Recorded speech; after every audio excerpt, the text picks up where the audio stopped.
ایک چیز میں آپ کو بتاتا ہوں اور بڑی بڑی کتابیں آئی ہیں، بڑی بڑی کتابیں، لکھنے والے بڑے بڑے پروفیسر، لکھنے والے بڑے بڑے سائنسدان، ہے نا، لکھنے والے بڑے بڑے سائنسدان، بڑے بڑے پروفیسر لکھنے والے، کبھی ناسا سے کوئی کتاب آئی، کبھی اسرو سے آئی، کبھی فلاں سے آئی، کبھی فلاں سے آئی، ہے نا.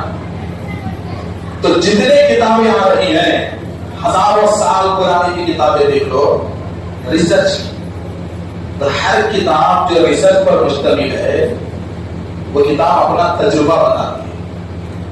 تجربہ کیا؟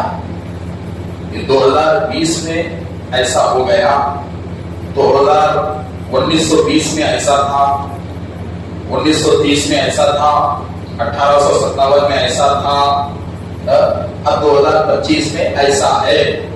یہی بولتی نا کتاب.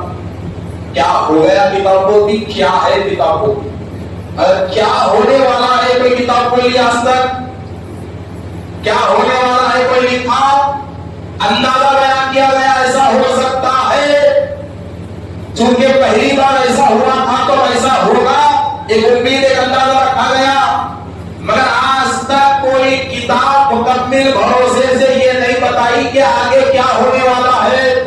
مگر مسلمانوں اپنے مقدر پہ ناز کرو کہ اللہ تبارک و تعالیٰ نے قرآن جیسا ایک چشمہ ہمیں ایسا دیا ہے کہ اس قرآن میں اگر ہم دیکھیں تو کیا ہو گیا بھی قرآن میں ملے گا، کیا ہو رہا ہے وہ قرآن میں ملے گا، آگے کیا ہونے والا ہے وہ بھی قرآن میں ملے گا. تو دنیا بڑی دوربین اللہ نے ہمیں دی ہے کہ بندے تجھے دنیا سے ڈرنے کی ضرورت نہیں ہے. کیا ہو گیا ہے دیکھنا ہے تو قرآن دیکھ لیں، اب کیا چل رہا اس کا جواب ہونا ہے تو قرآن سے اس کا جواب لیں، قرآن سے اس کا جواب لیں. اور کیا ہونے والا ہے وہ بھی تجھے قرآن بتائے گی، وہ بھی تجھے قرآن بتائے گی.